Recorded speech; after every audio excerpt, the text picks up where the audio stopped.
want to speak to you just for a couple of moments on the power of Emmanuel. Today is the third Sunday of Advent. Advent meaning an arrival, in fact, a notable arrival. And it's this season that we celebrate the arrival of our King. And this King, he didn't make his earthly appearance in a palace or a castle or any sort of place of royalty. He wasn't born in a hospital. He wasn't born in a house. Tried to get him to be born in a hotel, and that didn't even work out.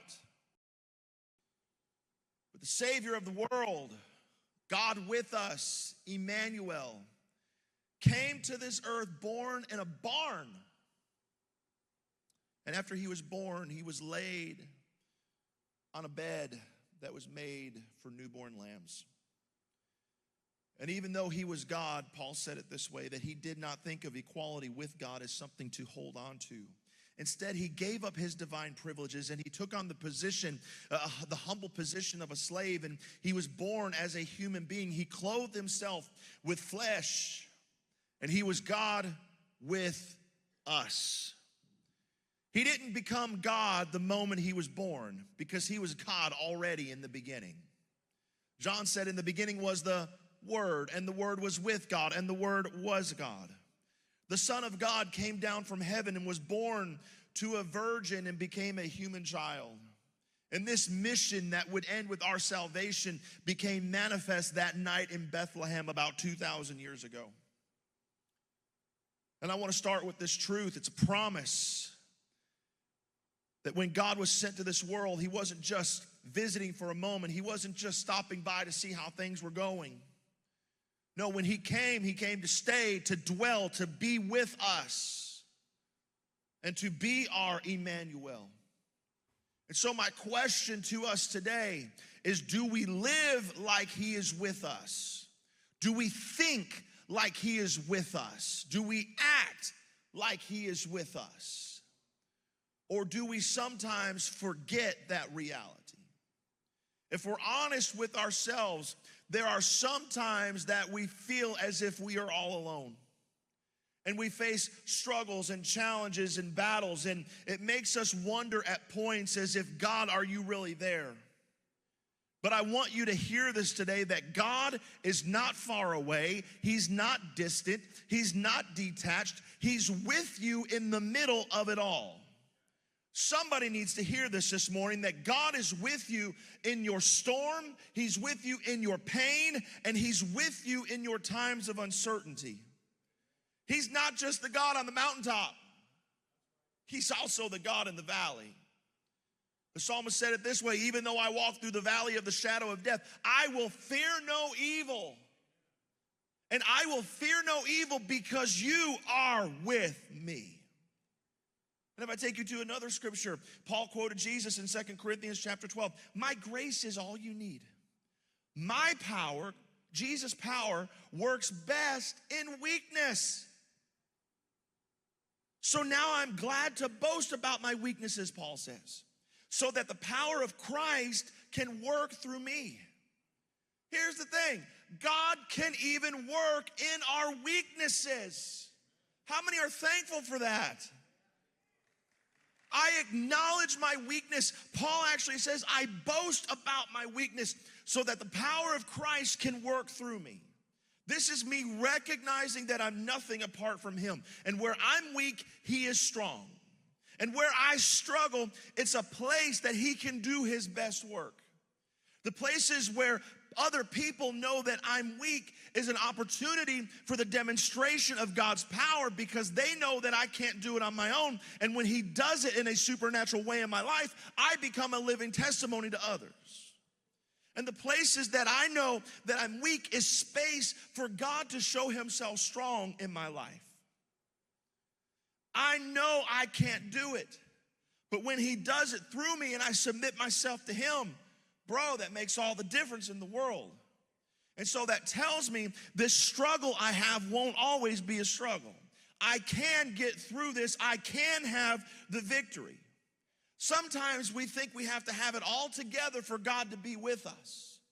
We think we have to be strong and perfect and even flawless. But here's the reality. God's presence is not dependent upon our performance. I'm going to say that again. God's presence is not dependent upon our performance. God doesn't leave you because you messed up. God doesn't abandon you because you're struggling. He meets you in your weakness and shows you his strength through it. If we think about the story of Moses in Exodus, when God called Moses to lead the Israelites out of Egypt, Moses gave every excuse he could come up with. He said, I'm not eloquent, I'm not qualified, I'm not capable. God, I've got a past. Do you know I murdered somebody? But God didn't choose Moses because of Moses' ability. He chose Moses because of his own power, God's power. God will take the unlikely and do something uncommon. And he tells Moses in Exodus 3 at the burning bush, Moses, this is what's going to make all the difference in the world for you. This is what's going to give you the ability to do what I'm calling you to do. The fact that I am with you. Church, God is saying the same thing to us today. You might feel unqualified. You might feel as if you don't have what it takes, or that you're unworthy, or that you've messed up too much, or that you're damaged goods and God can't use you. But his presence is your qualification. His presence is your power. And his presence is your confidence. There's another story. Shadrach, Meshach, and Abednego in the fiery furnace. You know it. When they refused to bow to the golden image, the king, Nebuchadnezzar, threw them in a fire. The king was so mad about their refusal to bow that he had his servants turn the heat up 7 times. And while they were doing that, the servants died just turning the heat up. But what happens? When they get thrown in the furnace, it says in Daniel 3 that it was Nebuchadnezzar who said, didn't we throw 3 men into the fire? Because right now I see 4 men. And they're walking around unbound and unharmed. Oh, and that 4th guy in the fire, he looks like the Son of God. God didn't prevent them from going into the fire, but he showed up with them in the fire. And here's the powerful part. Not only did the fire not consume them, the fire had a purpose, because the fire refines. And when they came out of the furnace, they didn't even smell like smoke. Listen to me. You may be walking through a fire right now. It could be a fire of sickness, or a fire of some sort of financial difficulty, or some sort of relational struggle that's on fire. But God is with you in the fire. Emmanuel is here. Hope is here. Yesterday is gone. My mistakes, my regrets, my bad decisions, that's all yesterday, and yesterday is gone, and hope is here today. Solomon said, his mercies are new every morning, and great is his faithfulness. And when you come out of the fire, you're not going to be burned. You're going to be stronger and refined, and you'll be a testimony to God's faithfulness. And just like the 3 Hebrew boys, you won't even smell like smoke. I believe that God is going to do such a transformative work in your life that the places you've been, the things you've done, the decisions you've made, that you're going to come out of the other side, and the residue of where you've been isn't even going to be on you. Let me tell it to you this way. I like a good bonfire. I like sitting outside. I hate the cold, but I like sitting outside in the cold with a fire.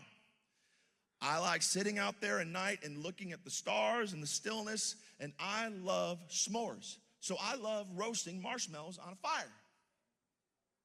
But when I come back into the house, Courtney is not happy with me.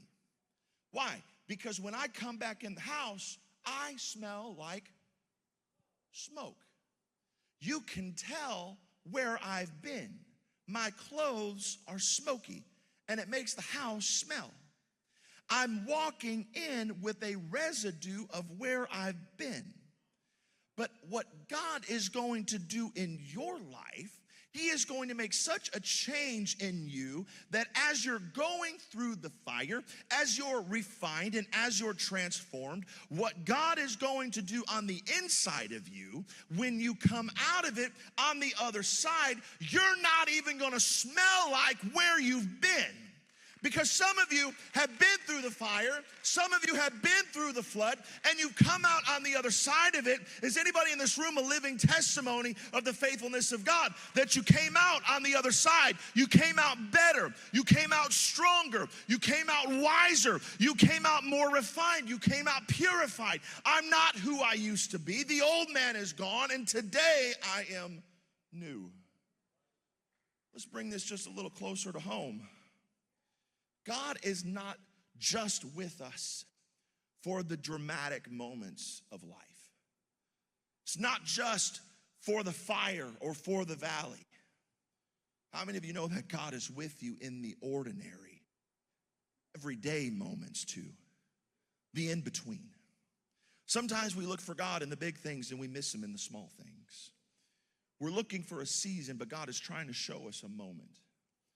If we look to 1 Kings chapter 19, the story of Elijah, at this point, he was discouraged and defeated, and he was ready to give up. And he had expected in this moment for God to show up because there was a wind, and he thought God was in the wind. Then there was an earthquake. He thought God was in the earthquake. Then there was a fire, and he thought God was in the fire. He wanted God to show up in this big demonstration. He wanted signs. We want like the fleece for Gideon. We want the Red Sea to split. We want the burning bush. We want the Jericho walls to fall.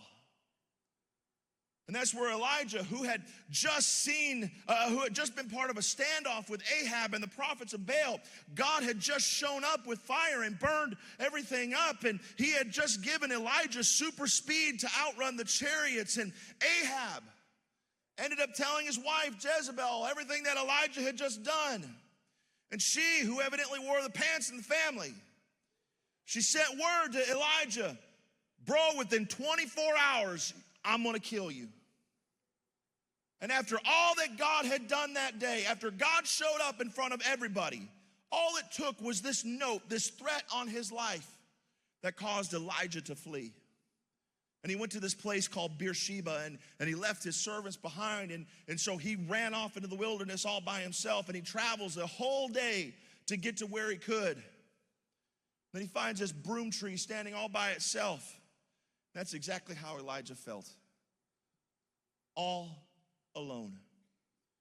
Even though God had just performed some incredible and supernatural miracles, Elijah felt as if he was all alone. And in that moment, he's like, God, just kill me. I mean, I'm done. Like, I'm cooked. Jezebel has promised to kill me. And even though in this moment he had fled to another town, and then he spent a whole day running into the wilderness as far away from Jezebel as he could possibly get, God found Elijah right where he was. You can't run so far that God can't find you.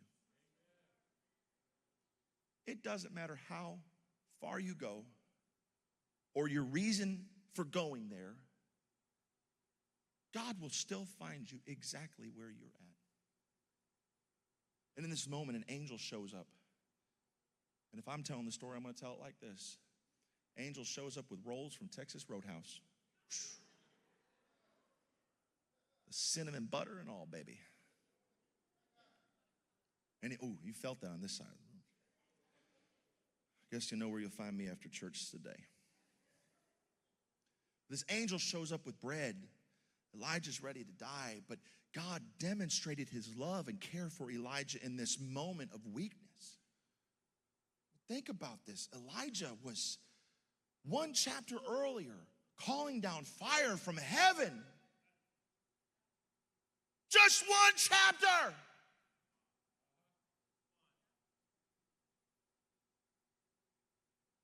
And the next, turn the page.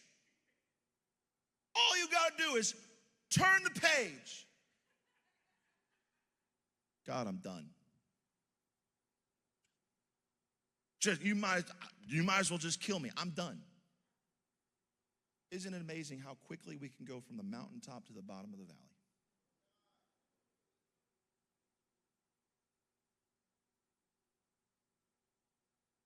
Isn't it amazing how quickly a spiritual high that we get can wear off and we forget what God has done in our lives? How many people come into this altar, shout, cry, dance, fall out, touched deeply by an almighty God, walk out of this room, and by the next day have completely forgotten what God had done for them in that moment?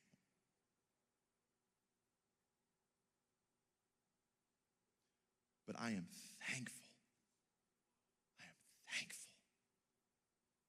that in those moments of our utter weakness, in those moments where we have nothing left to give,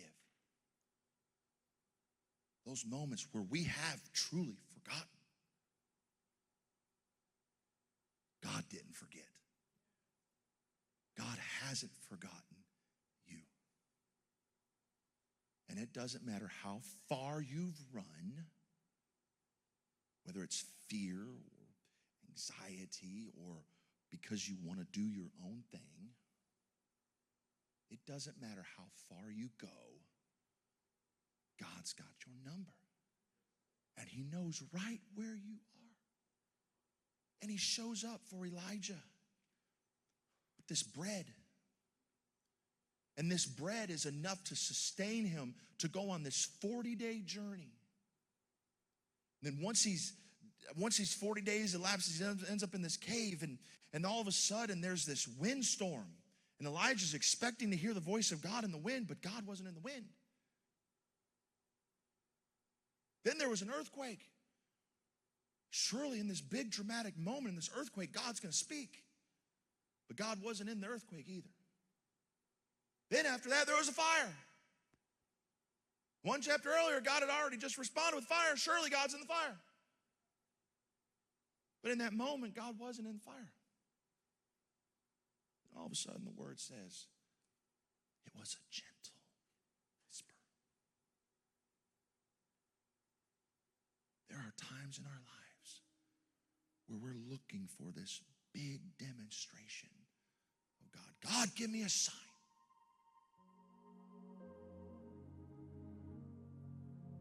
When all God is trying to tell you is just shh.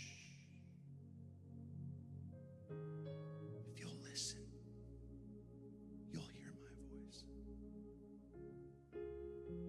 So on the days when you're doing the laundry, driving the kids to school, sitting at the kitchen table, it's good to see you today, Paul. The mundane, the routine, what we would consider the ordinary. There is no such thing as ordinary when God is in it. So it's either God is with you all the time or God is never with you at all. And so if he's with us at all times, in every way, in every season, in every circumstance, in every routine, in every hour of the day, we can live our lives with boldness and confidence, knowing that he's with us. We can live our lives with the boldness, knowing that the creator of the universe, he is with you. Annette, he's with you. Michael, he's with you. Zoraida, he's with you. Paul, he's with you. Jarrell, he's with you. He is with us. He is with you, and he will never forsake you. He never leaves you. There are times you may feel lonely. But I promise you, you are never, ever alone, Cynthia. You're never alone. He is always with you. Hold on to that promise. And even if it feels like your life is falling apart, He is with you. I'm telling you, if you're living your life for Him, things aren't falling apart, they're falling into place.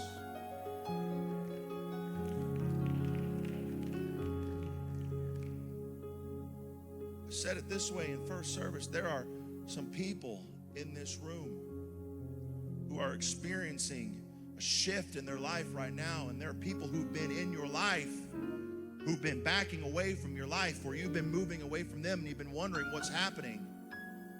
You're going to a place that they cannot go with you. God is calling you to a place. God is calling you. They're not going with you. It's not their purpose to go with you. And so embrace what is happening in this moment, and instead of counting it as a loss, count it as God is working and crafting and molding and refining you. God is taking you where He wants you to go. And you're scared of losing relationships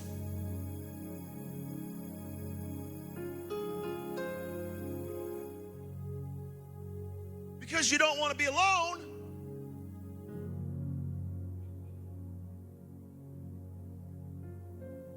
God is calling you to a different place.